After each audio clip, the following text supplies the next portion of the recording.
Hello, everybody. Welcome back to the Drive Pink Dialogue. It is a lovely Friday afternoon to talk about a 3-0 loss. It's almost a shame to ruin the evening like this, but there are moments that we should break down, awards to give out, and I think we can start with some fun things like, I don't know, this big signing Inter Miami made this week because, sorry, we haven't gotten your thoughts on Rodrigo De Paul. But before all of that, I'm your host, Scotty, here with my co-host, Saur. How are you feeling today, my man? Yeah, you're right. It's a lovely Friday evening, and it shouldn't be ruined by this conversation. I'll be honest with this specific tie, Cincinnati versus Inter Miami, where we play away from home.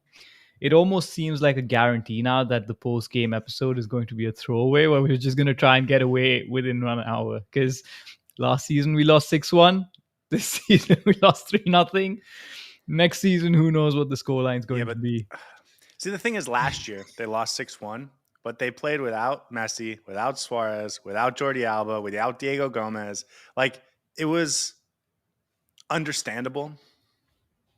You know, you never want to lose 6-1, And it was like but it a wasn't a culmination surprise. of a really good run of form as well, Yeah. right? Where And we had so many exactly. good games, and then If you look at that game, it's surrounded by 3 wins on both sides. So it's yeah, like really an outlier.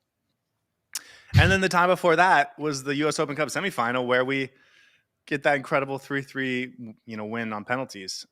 So this is the first one that feels really like, oh, maybe this is a problem for us.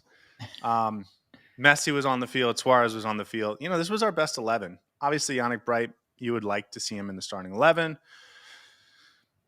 Noah Allen, I guess you would want to be healthy. But if you're saying the reason you'd like your goalkeeper to go 90 minutes. But if you're saying the reason you lost is because, Noah Allen's hurt, then your team's probably in a little bit of trouble and the issues lie a little deeper.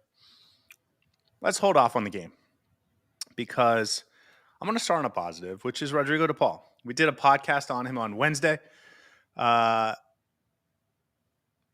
it was me just talking about sort of the details and how this was going to work and what this could mean for the team. I think we both had time to digest exactly how this is going to work. We got reporting from Michelle Kaufman first that it's going to be a loan with the option to buy that they will certainly trigger in January. And we're getting Rodrigo De Paul next week. So that's pretty cool, right? yeah. She mentioned that he's going to be ready in time for the Leagues Cup. I think he probably will be ready before that. But the sooner the better, honestly, with the No, they way this won't team play is him. going. They won't play him before the Leagues Cup. They're going to want to Yeah, make it a special occasion. sooner the better, because honestly I think this team needs an uplift, whether it's by adding new players or changing the coach or doing something, and I think adding new players is one way to do it. I'm very excited, man. There's one good thing happening in a chaotic time period for this club, so excited to see him play for Inter Miami, excited for him to don that pink jersey, and hopefully he can uplift the team and uplift everyone around him and around the club. Very excited for him to come on. Yeah, he's a dynamic player. I guess I'll say the bad part out loud. He is a similar style of player to what we have. And so while he's a huge talent upgrade, it's a substantial advantage to have this player. But I don't think it's going to change just by his presence what Inter Miami's doing, in the same way if you signed like a very athletic, pacey striker to replace Suárez. Like that would, I think, fundamentally change how we play. But this box-to-box midfielder won't do that, but he's also an unbelievable talent, certainly better than Yannick Bright, certainly better than Federico Redondo, certainly better than Benjamin Kremeski. And this is a top-tier player. I think this is one of the most exciting talents to ever come to the MLS at 31. And then when you start playing around with the chessboard, how can we fit all these pieces together? I've had some ideas. I'm starting to come to some realizations of things I would like to see with him in the lineup. It gets fun and exciting, and hopefully he can be that spark for us. Now, you mentioned something on yesterday's recap, or no, well, Raw reaction, and then you posted it on Twitter, and you asked me my opinion on it, and I used the word salivating. That looks like a spicy lineup. Honestly, if we can replicate that, or even play that once this season, I want to see how it works with Rodrigo De Paul in the middle of the pitch. Um, Very exciting prospect. I think he's going to uplift things and change things psychologically for 3 or 4 games, where Inter Miami might get that new signing bounce. But the underlying issues are too deep for us to just completely transform because of one signing. So I agree with you on that. Absolutely. I do think we'll get a little bit of a boost for the first 2 or 3 games, or I hope we get a little bit of a boost for the first 2 or 3 games. I'm sure we will, but again, I would like to see um, some changes that will maximize what this roster can be. Like I said, I'm coming up with some ideas. I'm toying with some ideas that I think I would really like to see. As you mentioned, I shared a couple with you. Probably before the Leagues Cup opener in Inter Miami's um, first game in that tournament, where we expect Rodrigo De Paul to debut for Inter Miami. We will do sort of a episode on the Leagues Cup, but also how exactly would we like to see him fit into this team.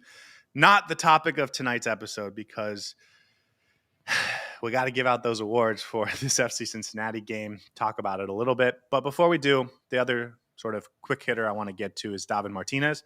He officially left the roster on Wednesday. We talked about it a little bit in the pregame show, but not everyone gets a chance to see that. So figure we could say goodbye to him really quickly. I think he played 21 league games with Inter Miami. I think you could certainly see the silky smooth left foot that he has, his ability to whip crosses, his desire to get forward and to be aggressive and to be adventurous. All things you really like in a center back. At the same time, he wasn't healthy enough. And when you're considering the sort of salary and the transfer fee, you can understand why the front office made the decision to not keep him around. So I don't know. I mean, it was a good year, and I'm glad we got to see him. You know what I mean? Some fond memories. I think I'll remember him fondly. I really liked the style that he brought to that back line. We don't have that in any other player. Um, Maybe Ian Frey if he plays centre back, but David Martinez has been really good in certain games, unavailable in certain games, and I think overall his time at Inter Miami will be remembered fondly. I think he contributed to our supporter shield run. Ultimately, you're right. The wages, the fee, all of that combined, and his injury record doesn't necessarily make this financially viable. And I can understand why the front office made the decision that they did. I will say he's one of the better defenders in the roster at this point in time. And hopefully, we can find a suitable upgrade to David Martinez, and um, that person will be even more exciting to watch. But I really enjoyed David Martinez, and I wish him all the best going back to his club. Yeah, I think if we were talking about them purchasing him permanently, like I don't think this conversation would be dread. No. Certainly, you could have seen him had a nice future here, but it's the injuries, and we knew it coming in, and we saw it over the course of this season. And I think it does leave open the door for a new center back to come in. And so if you're a front office and you have some money to play with, an international roster slot to play with, and you want to get an upgrade somewhere to help you, finish this season doing everything you can do, and clearly that's their plan as we think about Rodrigo De Paul. You have a space. Maybe you can find a way to upgrade on David Martinez. And we will come back to that conversation when we get to awards. That's my little spoiler alert for that. I am delaying talking about the Cincinnati game, and so I will bring up a really interesting question from Wookie in the chat. Why were they so surprisingly good during the Club World Cup when the tactics have been so atrocious before and after? I'll give you a second. I'll give you a chance in a second, Sor. But what I will say is I think the team rose to the moment and they were able to play with a level of intensity that brought out the best in them. And that beyond that, it's a game of moments, especially in tournament play. And Inter Miami to this day still has players that are able to create incredible moments. And that's what we saw in the Club World Cup. Ustadi saved us in that first game. Talasco Segovia had his moments. Suárez had his moments against Palmeiras. Obviously, Messi had his big moment against Porto. So I think they were able to bring the intensity that they were never going to be able to sustain over the course of a season. And they had the players that could make the moments happen, which, again, is huge in tournament play, but doesn't always translate into the MLS season. we've seen even over the last couple of weeks, Lionel Messi brings the moments, we get some wins, but it doesn't change the underlying fault of what's going on. I think one aspect of this was also psychological, where Inter Miami was the clear underdog in the tournament, and they didn't have to take the initiative in games. They could just sit back, absorb pressure. They didn't have to play fancy football. They didn't have to play flair football. They just had to get the result. It wasn't about performing really well, getting the result, but also making sure you're playing attractive football. It was about getting the result, absorbing pressure, and finding a way to win through moments. And we were able to do that really, really well. Do not get this mistaken or twisted. If Inter Miami did not have a story in that first game, we could have lost that game 4-0 in the first half. Second game, Porto, I thought we played fantastic. Of course, again, we were the underdogs. We were able to play a certain style that you can't play in the MLS. And then again, against Palmeiras as well, we were able to be that underdog team that could absorb pressure. And you're right, because we had a limited window of 3 or 4 games where we could just completely go ham in terms of intensity, energy, and raise our levels. And then whatever happens, you knew within that small window the team's going to just completely exhaust itself. And that environment, that atmosphere, the tournament play, you're in a bubble, it gives you a different sense of motivation. It gives you a different sense of how you want to play, an identity that you may not be able to replicate over the course of the longer season.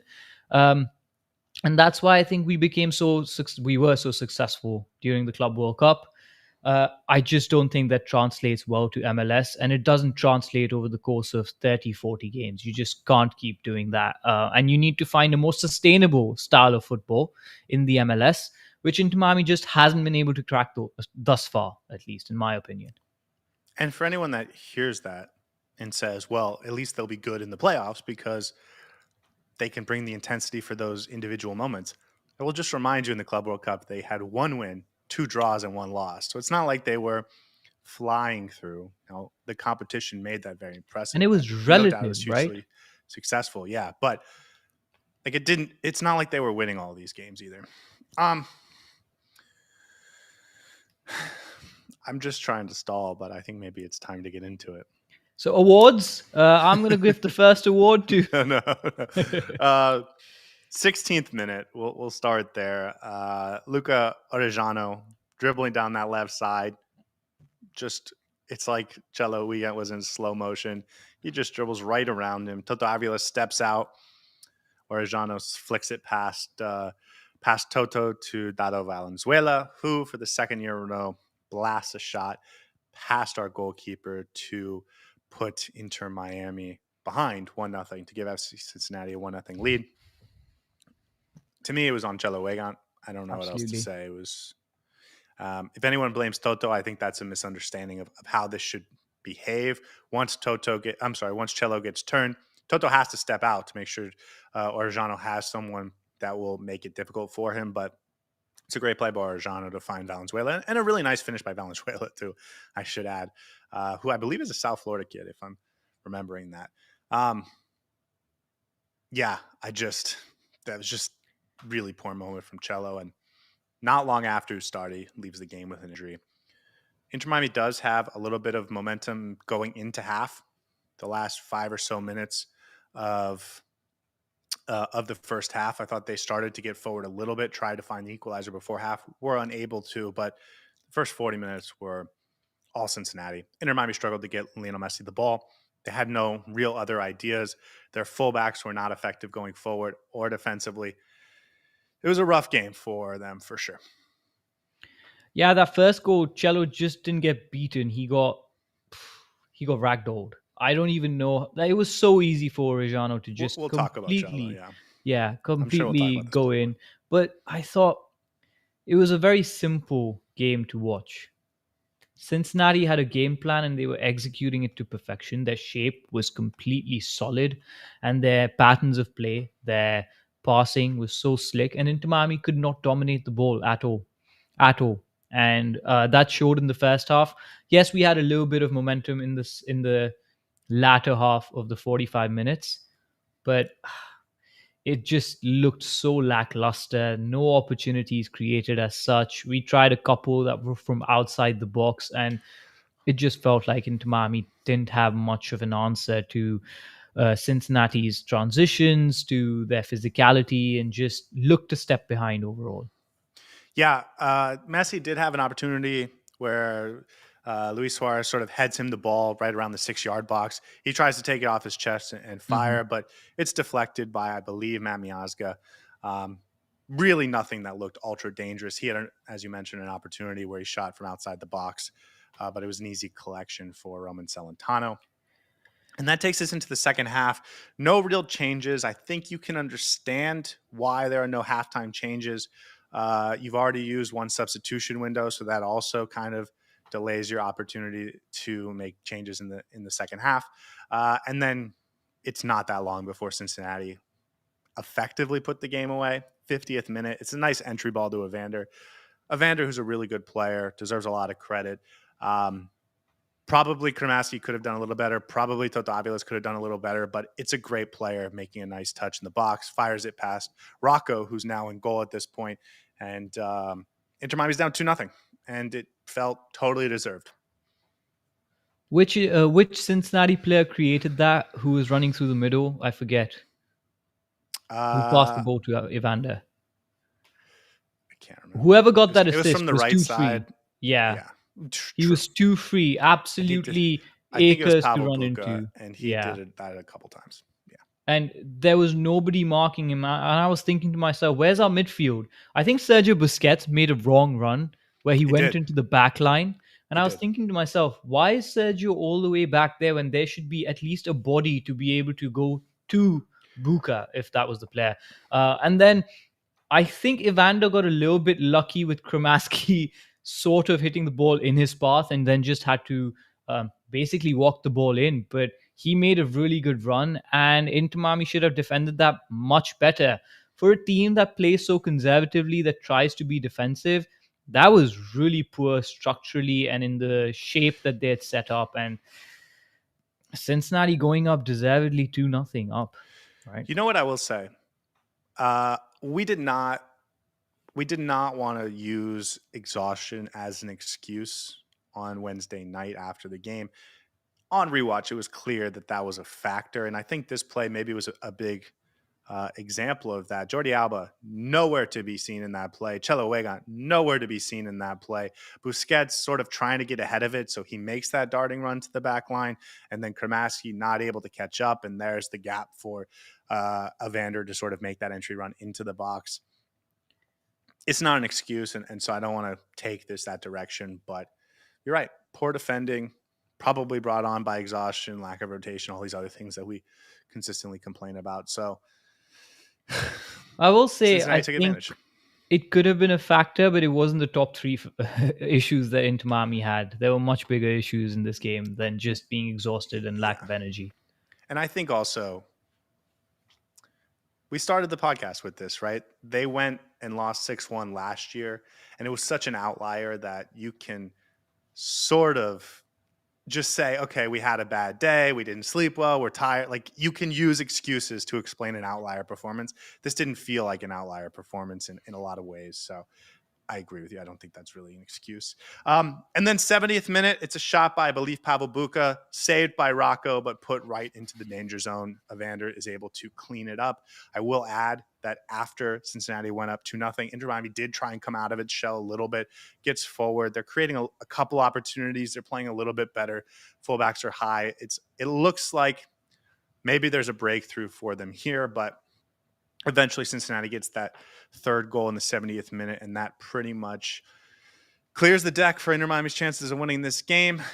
The Big Four stay out there for 95 plus minutes, and Inter Miami goes home 3-0.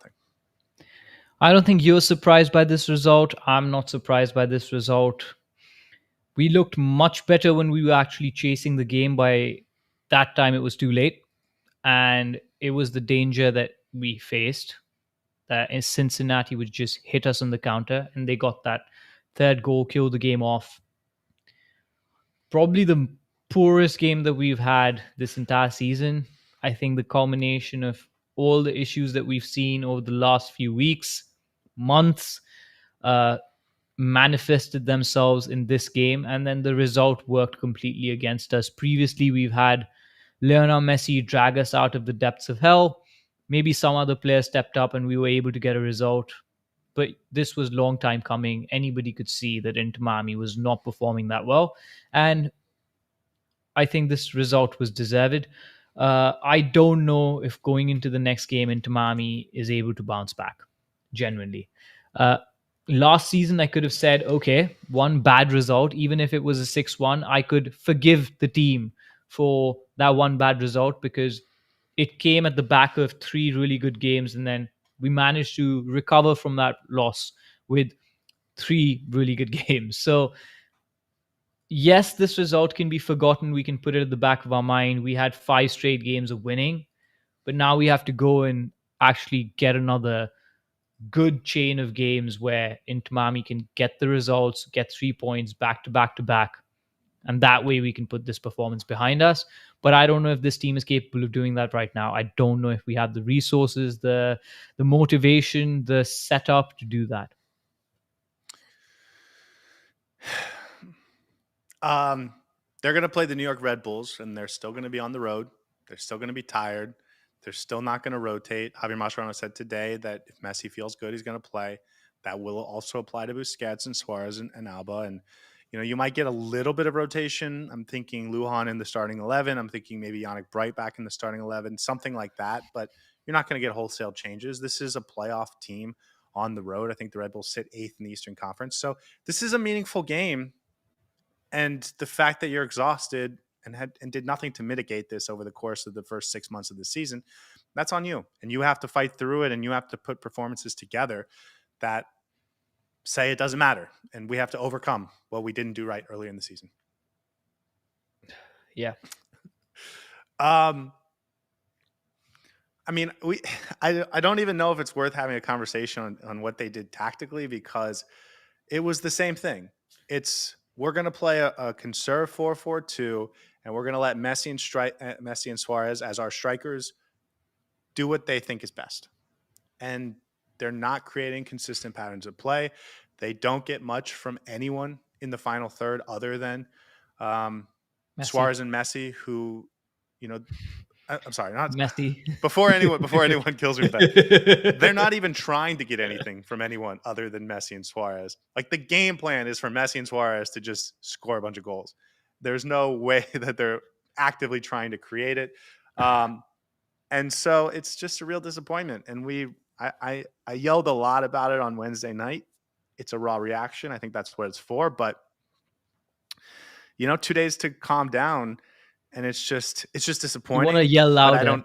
I don't need to yell. I'm just disappointed. Yeah. I'm not angry. I'm And disappointed. the frustrating part is that, okay, if this coach wants to play conservative and have a defense first approach, you can have that in football. That's allowed. Yeah, but let's not judge the morality or ethics of whether this is correct or incorrect for this specific team. And I use the word ethics because it's a crime to play defensive with this specific lineup. But yes, if you do want to play defensive and conservatively, that's fine. That's your identity as a coach. Okay. But then you end up conceding so many goals and you look defensively so hollow and weak. What's even the point? Right? What's even the point? If you want to be defensively solid, then stop conceding goals. But this team doesn't look good offensively. This team doesn't look good defensively. So, as Scotty would say, I'm not mad, just disappointed. And that's where we're at. And as I said, you weren't surprised by the result. I wasn't surprised by the result. Honestly, I didn't even feel mad anymore. I was just, meh, okay, yeah, expected this. And that's all she wrote, honestly. This might be the entire conversation throughout the rest of the season. Not to be negative, but our next game is tomorrow night. It's against the New York Red Bulls on the road. They look tired. They have all the same excuses, and they're probably going to start Lujan. Like, you can see that being a bad result. maybe they win it. Like, of course, there's positive opportunities, but going down this negative train, they could lose that game. And then they play Cincinnati. I didn't see anything in what they did on Wednesday night that makes me think they're going to beat Cincinnati at home. And then if let's say hypothetically you lose those two games, then you have a couple days before the Leagues Cup. But you're fifth in the Eastern Conference. You are out of the Supporter Shield race. You're not going to catch Cincinnati for the rest of the season, in my opinion. And it's like, you can't afford a back-to-back loss. You cannot. Right now, at this point in the season, where the East is so tight at the top, you can't afford a back-to-back loss because that would effectively end your challenge for the Supporters' Shield. And if you're not interested in winning the Supporters' Shield and you only want to qualify for the playoffs and want to finish top 4, then I guess that's fine. But that's never been the ambition of this team. They want to be the best. And at this point, they're definitely not. And that was proven 2 days ago. Okay, let's talk about Cincinnati because they're a threat, and I think they're the second most talented roster. They have certainly a much better coach than Inter Miami has. Like if they play Cincinnati in the quarterfinals of the MLS Cup playoffs and they lose, would not surprise me at all, especially if it's on the road at Cincinnati. TQL Stadium is a good stadium. We didn't even see it at its best because it's a Wednesday night MLS game. That feels totally believable. In fact, I don't know if you would put if you knew that game was going to happen, I don't think Inter Miami would be the favorite in that game. And you're talking about MLS Cup or bust. You have to be for this season. So I have a point I want to make in a second, but are you scared of Cincinnati? Is that the one team you're like, oh no, like if we get caught with them, we might be in trouble, and we should be trying to do something over the course of the season to make sure that doesn't happen? Cincinnati looks better than they did last season, and they were a force last season. They were very good last season for large parts of it. They just look like such a good team right now. And defensively, offensively. We didn't even see Denki, their best striker. We didn't see you. Like, they were missing some pieces too. And they just look like they're on that Columbus Crew rolling off like a regular well-oiled machine drill. And very dangerous team, very difficult to beat them. I think they're the favorites in the East. And I don't know how Inter Miami gets past them at this point in time. We just haven't done enough to go up against such quality and be able to beat them. In a one-off game, quarterfinals, maybe we can pull out a result or something. But I think over the course of the entire season, Cincy looks like the team that can consistently put together really good performances. And yes, they may have one result or two out of the blue where they may lose, but overall, this is a really well-drilled team that has an identity and has been playing very slick, good football. Yesterday, you and I knew that they weren't going to play through the middle because they just didn't have the pieces to do that, and they just completely killed us on the flanks. They were constantly overwhelming the wide areas. They were creating overloads, and our fullbacks had no answer to it. Chelo Wigan, absolutely no answer to it. Jordi Alba was fairly poor. They had a plan. They wanted to execute it. They were able to execute it, and not just offensively. I thought their defensive shape was so good. Inter Miami did not have any answers on how to break it down. And I think this Cincinnati team is definitely the favorites at this point in time.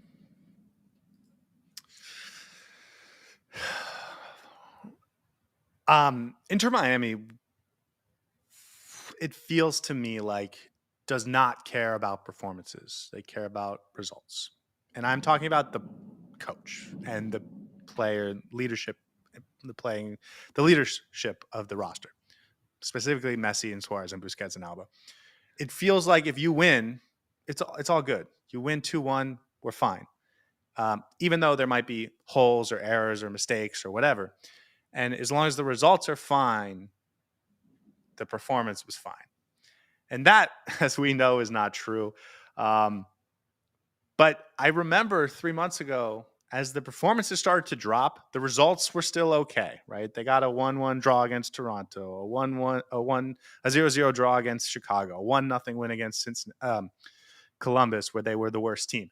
Like, they were still kind of eking out results. You had a LAFC massive comeback in there that made you feel like, okay, we're surviving, we're sort of floating.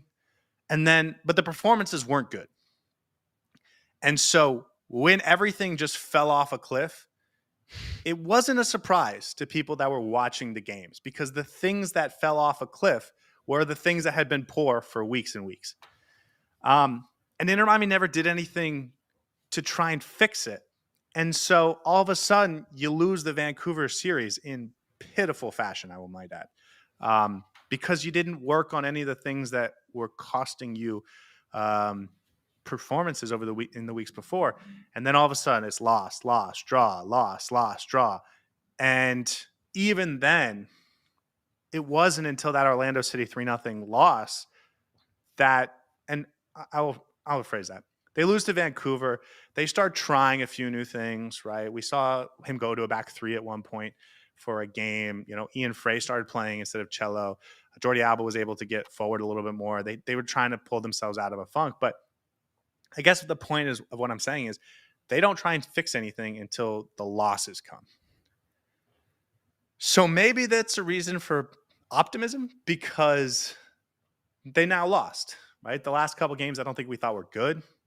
Messi was incredible. He got a couple goals gifted to him, and they were able to sort of win those games, get the results, and feel good about it. But now that they've gotten the sort of spanking, I do wonder if that changes anything, or if we need 3, 4, 5 of these to really start flipping the switch.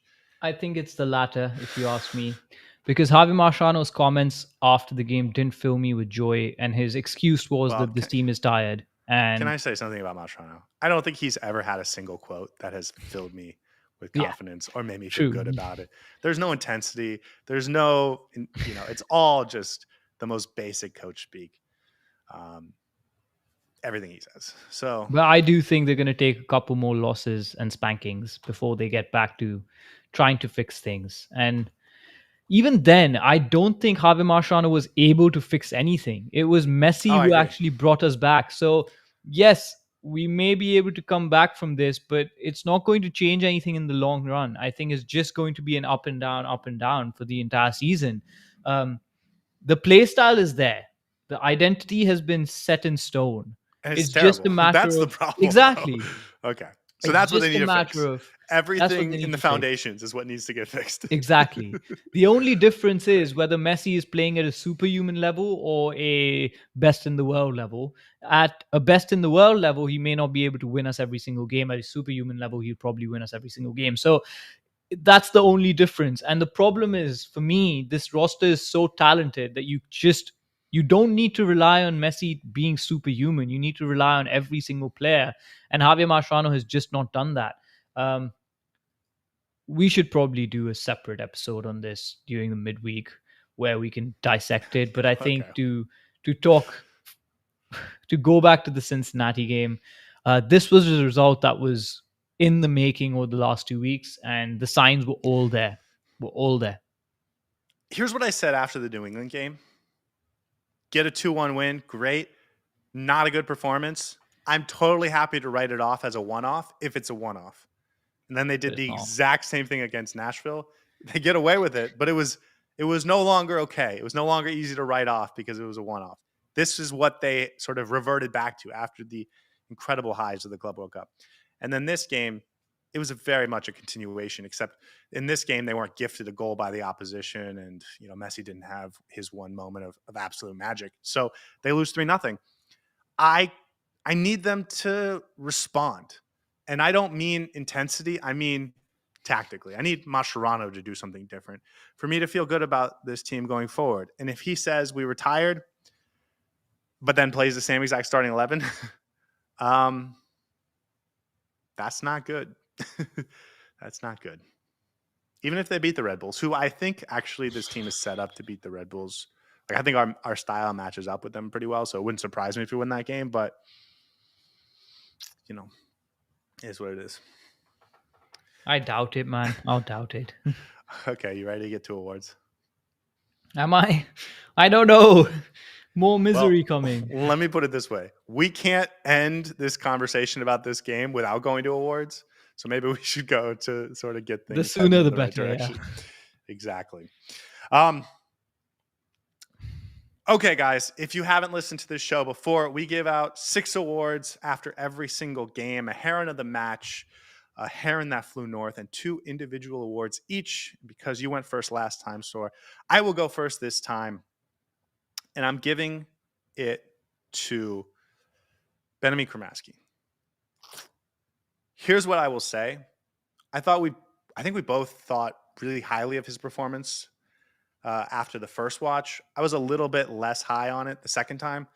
I think he let Evander get loose a little bit more, and the midfield, a couple guys out of the midfield get loose a little more than I would have liked. But also, I didn't think there was anyone else worthy of it, and I thought he did look good for much of the game. So, like, I'm giving him a 7 out of 10, but that was also the highest of anyone on the team. The problem is he was asked to do something that isn't necessarily his forte. He's not a lockdown number 6 who can completely mark a player out of the game. His instincts are more offensive. He wants to go forward. And I think when He's Inter not a Miami 6. tries to, exactly, he's not a 6. And when Inter Miami tries to attack, he finds space rather than stick to position or discipline. And I understand what you mean by it. But I think from what he was asked to do, large parts of it were very good. I agree this was a 7 out of 10 performance from him, but that 7 was a lot of good stuff that I saw from Benjamin Kramaski. I think more so than anything, he just looked energetic. He looked like he was willing to put a foot in, to just fight for the 50-50s, just get some spiciness out there. And him and Segovia together looked very good. Their counter pressing is something that's been really emerging over the last 3-4 games, and that's one aspect of my of this team that I've really enjoyed over the last 2-3 games: the counter pressing, the winning the ball back quickly. And it's not just one person intercepting the ball like Yannick Bright used to do that, but it's more so you can see that 2-3 players try to funnel and then try to get the ball back. So a lot of good things. I agree with this. I would have given the award to him as well. But this was more a case of finding the best out of some really poor performers. I also want to say, um, I think our standards have fallen since Yannick Bright left with injury. Like Yes. he was solid. Like Kramaski was good, and it's no shame to let Evander get past you a couple times. Like he's an incredible player. Um, but I think there's more to be gotten out of that defensive midfield position. And like you noted, like the chat has noted, he's more of a box to box. So to ask him to be a defensive midfielder is, asking a lot. That said, I think when Yannick Bright does come back into the starting 11, and maybe it'll take him a game or two to get back into sort of game rhythm, there's a higher level that we've seen this year from that spot. That said, Kramaski, like I think he's one of 2 players that leaves this game with their head held high, at least from the starting 11. I agree completely. Okay, our second award is the heron that flew north.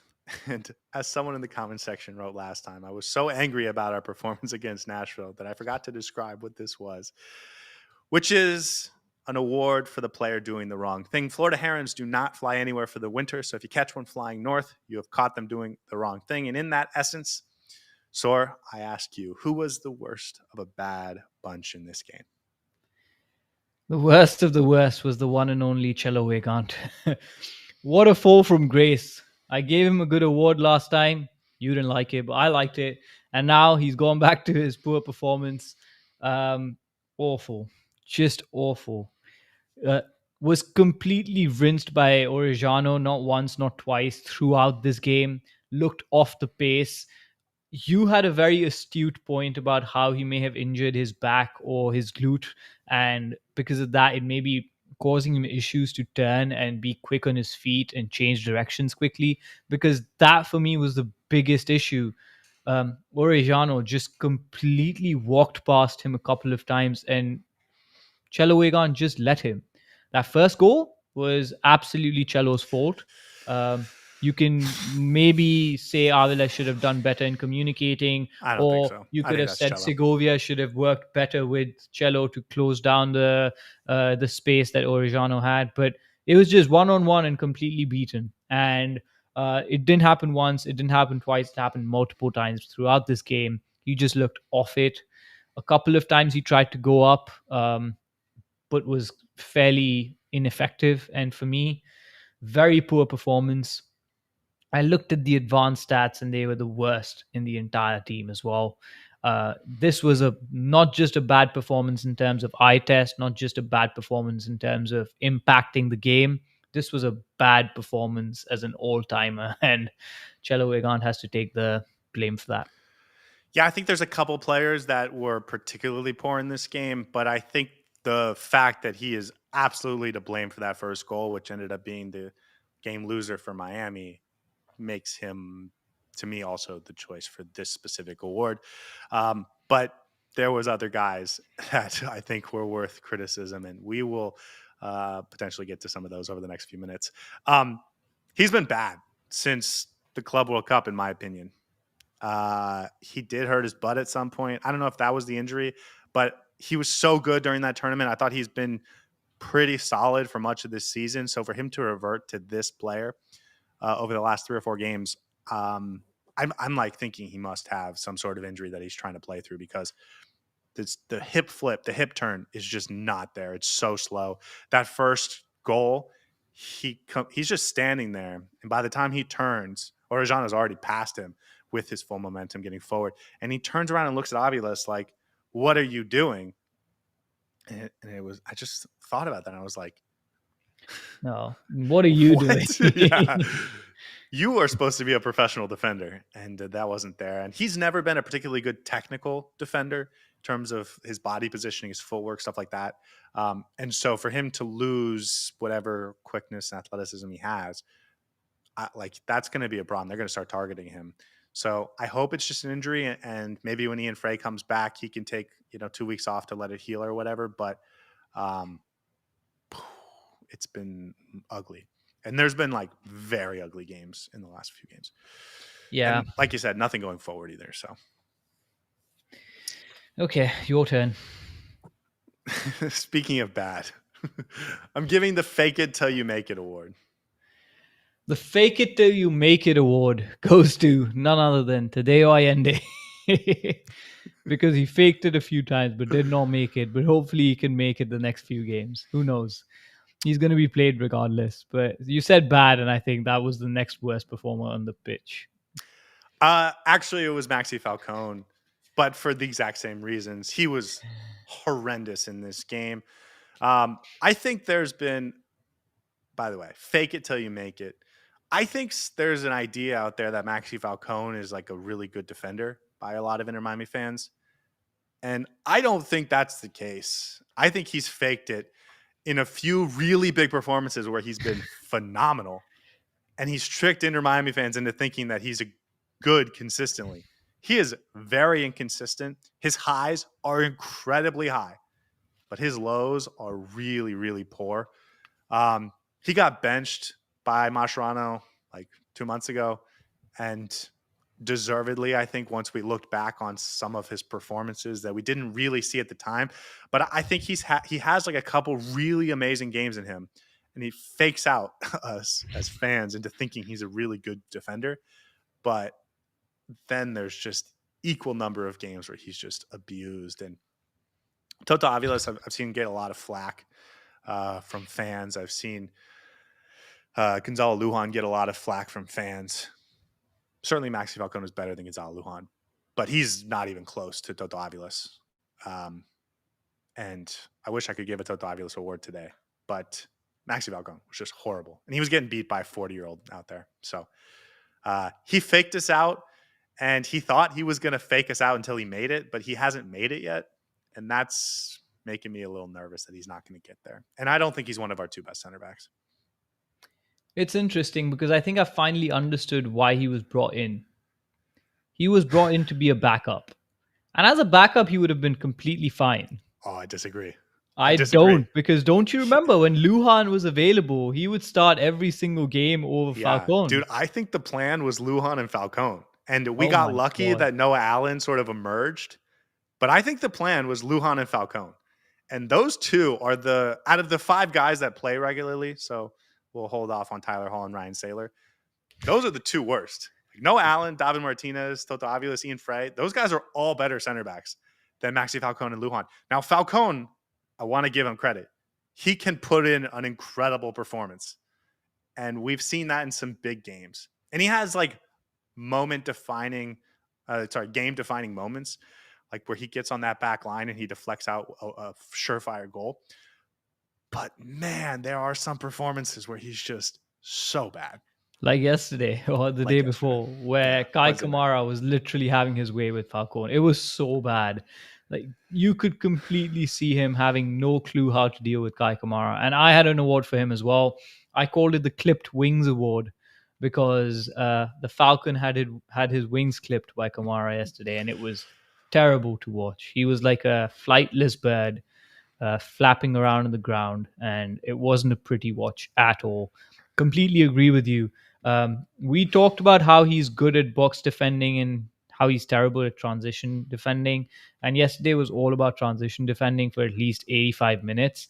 And it was the worst I've seen Falcon perform because he would go in and try to bully Kai Kamara. And then so if Kai Kamara would pull himself into the middle, Maxi Falcon would follow him, but wasn't able to get the ball off him or do anything that would be effective. And Kai Kamara would just pass the ball off. And because Falcon is now out of position and nobody's actually gone in and plugged the gap, the entire space would just open up. So he was being counterproductive to what we were trying to do. And it was just not a great watch at all. Um, Do you mind? Do you mind if I turn this into a little mini Mascherano rant? of course not. Of course not. He brought in 2 defenders, right? Last year, we all said the defense is terrible. That's the problem with our team. We need to upgrade on defense. And he brought in Gonzalo Lujan and Maxi Falcón. And I think those were going to be his 2 guys, right? I think Noah Allen sort of, broke in, but that certainly wasn't Mascherano's plan when he arrived. I think his plan was to start Falcón and Lujan. Would you consider either of those players particularly good on the ball? No. Would you Terrible. consider either of them particularly athletic? No. Slow. Would you consider either of them particularly good in the box in terms of set piece defending or No. corners and stuff like that? Short. Would you consider and either Luhan of is them? like a post.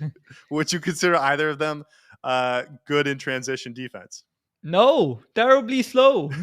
So the only thing either of these players has going for them, and I don't see anything with Lujan, I'll be fair, and that feels like a cheap shot.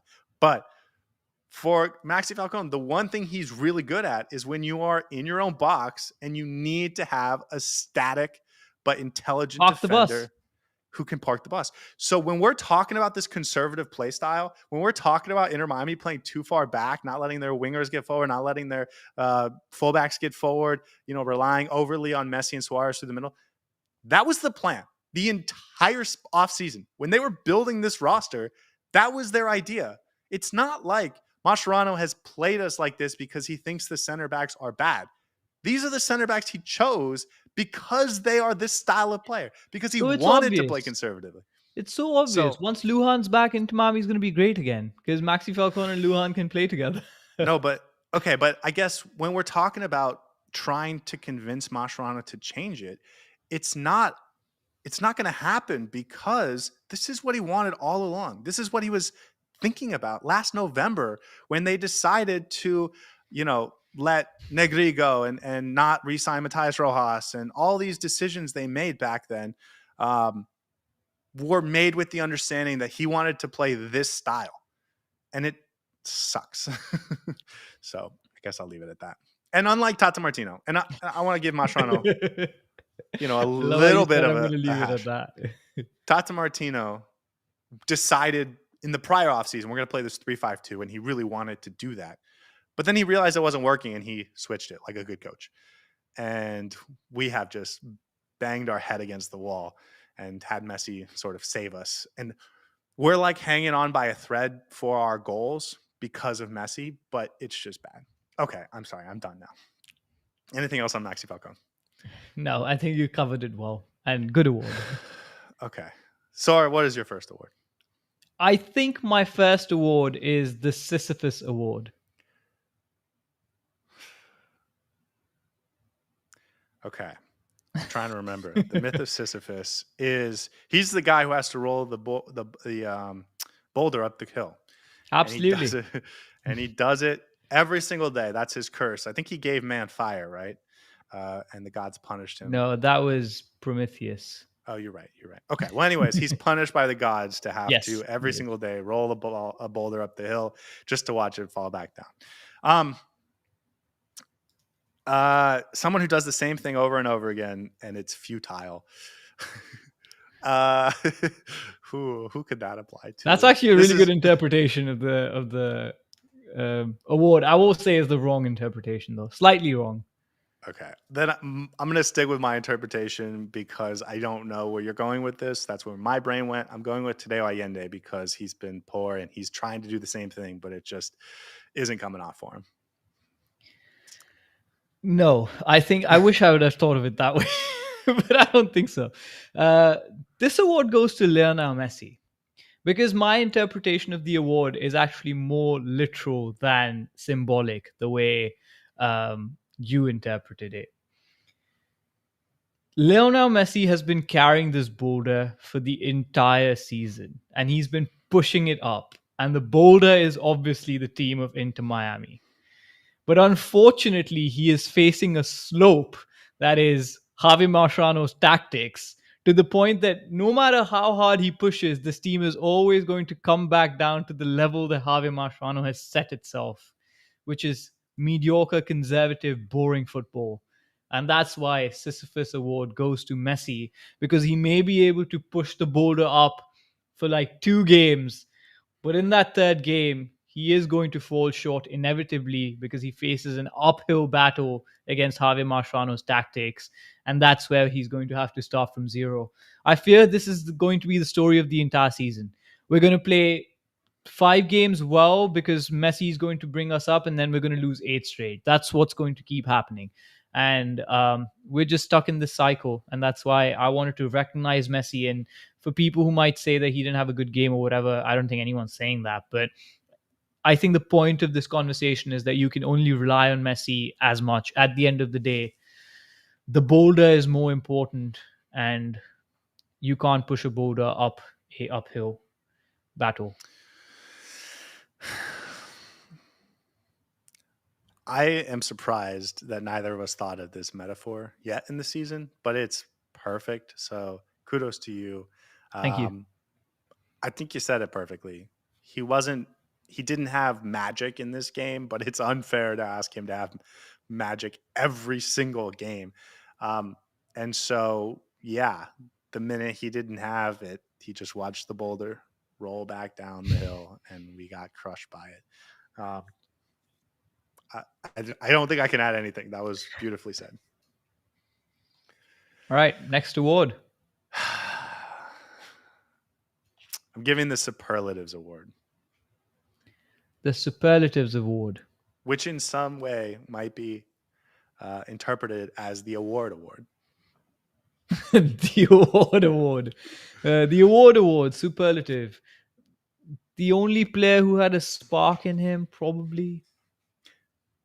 I don't know. Maybe. Segovia, perhaps. I don't know. I think. Do you know what a superlative is?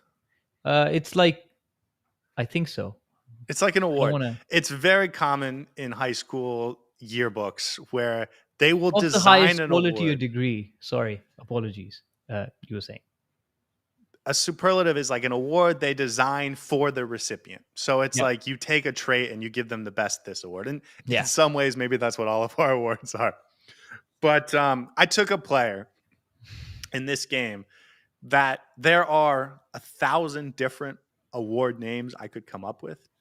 And so I thought the best way to reflect that was to just give him the awards award, also known as a superlative award. And it goes to Rocco Rios Novo, who comes into this game off the bench. gives up a goal. Gives up 2 goals. One, he makes a save, but he pushes it into danger. Vander finishes. Certainly a bad goalkeeping moment he needs to learn from. The reason I wanted to give him an award is I can forgive that so easily because he wasn't expecting to play. He is the third string goalkeeper. He is a young player. Easy for me to forgive. I want to talk about him, though, because Oscar Ustari is not going to be available tomorrow night. Drake Allende is still injured with his coming back from a hernia surgery. So Rocco's going to be in goal. Confirmed today by Javier Mascherano that it's not going to be Will Yarbrough, the veteran. It's going to be Rocco. Are you okay with this? Because we're talking about, hold on, I'll just say, we talked about 20 minutes ago how they kind of have to win this game against the Red Bulls. You can't lose to Cincinnati next weekend. These are two, and then you get into the Leagues Cup, which is an opportunity for Inter Miami to really salvage something from this season. We don't know how long Ustari is going to be out. Tomorrow might be the only game, but it looked like a hamstring injury, and so he might be out for 6 weeks. We don't know. I'm so concerned. So concerned.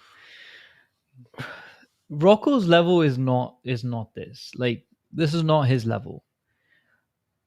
Yes, he's a third string keeper, but he shouldn't be asked to play against New York Red Bulls in the game that Inter Miami has to win. He just should not. I don't know what the plan was to sign him. I don't understand why he was brought in. He should be playing with the academy players, at least at this point. Just the level that he's at. He's not physically built to be a goalkeeper in the MLS. He's not tall. He's not commanding in the box. We saw, of course, you're absolutely right to state that we shouldn't blame him for that mistake yesterday or 2 days ago. Well, you can blame him, but I'm not going to crucify him for it. Exactly. And it's understandable. But he's going to do that even if he starts from the first minute. And I think Inter Miami is in real trouble if both Ustari and Drake are out for at least a month or two. And that's going to be so bad for us because everything else that we've just spoken about gets compounded if you don't have a player like Calendar or Ustari in goal. Because one of the reasons that we've actually been able to get some results in poor form is because Ustari has had to make some important saves. Against Nashville, for instance, he made some really good saves. And if your keeper cannot pull out those important miraculous saves from time to time, you might end up conceding more goals and losing the game. And that's probably what's going to happen over the next however many games that Rocco starts. I am very concerned. It's going to be a really terrible watch over the next 2-3 games until Ustari comes back or Calendar comes back.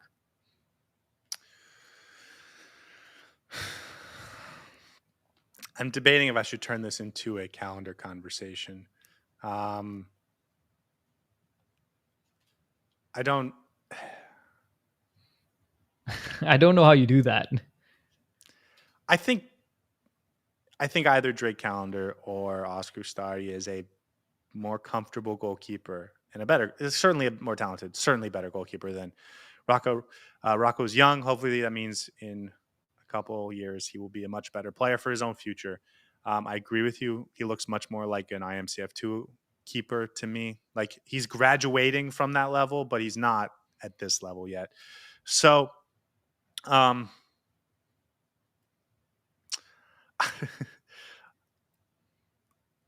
think if one of the other two guys comes back, Inter Miami will be in a better spot. Drake Calendar, not typically injury prone. He obviously hurt his sport. He got a sports hernia this year, but this doesn't seem like it's going to be the type of thing that will lead to 15 other injuries. Oscar Ustari, a little bit more injury prone. We've seen him have to come out of a couple games, has to get treatment on the field, more so than another you would expect from a goalkeeper. I know he's old, but still. So I don't know where that leaves Inter Miami at the goalkeeping position. Very vulnerable, extremely vulnerable. Let me put it this way. I think Inter Miami's plan was we're going to sign Ustari and we're going to trade Drake Calendar. And they made that plan back before Javier Mascherano got a chance to see either of them. Like this was a decision made back in January. Drake got hurt with the national team and obviously wasn't going to be traded when he has an injury they couldn't figure out what it was, or after he got sports hernia surgery. I don't necessarily think their plan is to go through the summer with Drake Callender on the roster. But now that Oscar Ustari is injured, I think you might almost have to change that. And so for Rocco, if you want to prove that you can play for this team, whether it's in the Leagues Cup or the MLS Cup playoffs as a potential option if Ustari gets hurt, this is your chance to show what you've got. And I think this is a big game coming up for Rocco. Yeah, my frames per second have completely been messed up. I don't know what's happening, but if you're on YouTube, I apologize. No, you said it well. This is an opportunity to prove us wrong, and I don't know if he comes out of it or not, but it's concerning for Inter Miami in the grand scheme of things, not having their 2 first-choice goalkeepers unavailable. Okay, what is your final award? My final award is In the Clouds Award. In the Clouds, that goes to Tadeo Allende, because his brain has been not on the ground in the stadium. I do have an award for Tadeo Allende, but this was not the award for Tadeo Allende. In the clouds, there is always a silver lining. And the only other silver lining than Benjamin Kremaski in this game for me was Telasco Segovia. And the only silver lining over the last few games, other than Messi, has been Telasco Segovia. Again, I think he had a really good performance. A performance where if everyone else stepped up the way he did in and around him, we could have potentially got a result. And I think he's the only good thing about this club, other than Messi right now in the play style. I really enjoy watching him play. The way he takes the ball, the way he commands the middle, the way he finds good pockets of space to just allow others to play around him. I think this is a very promising player. And now I'm thinking maybe I should have put the Tadeo Allende award above this award. But I think a commendable performance in a very poor lineup. Missiano says that you have Suarez frames per second. I know. And that you're starting to look like a passport photo. Yeah, I thought him and Kremaski were the only two that had a good performance. But it's more of what we've seen from Telasco, so I'm not sure I have much to add. He's a good player, and he played well in a game against a good team. And if 6 of his teammates had played up to the same standard he did, Inter Miami might have won this game. But it was just him and Kremaski. And so they lost 3-0. I think we can leave it at that. By the way, I just wanted to – I was looking, trying to figure out exactly what the Drake calendar situation was. On July 8th, he trained with the team. That was 10 days ago. So I don't know if I don't think he's been training with the team since, but he is sort of on his way back. And as far as Ustari, we don't know exactly how long he's going to be gone for. Okay, that's it for awards. I think Tadeo Allende probably was worth talking about. If we're being perfectly fair and honest, he was not good in this game. I thought it was another performance from him that was incredibly disappointing. Just awful. He's been really bad since the Club World Cup, in my opinion. Has not been making those runs in the same way that he had before. So I'm not necessarily saying it's just him. I think part of it is the philosophical expectations of the manager and what they're telling him to do. So we will leave it at that.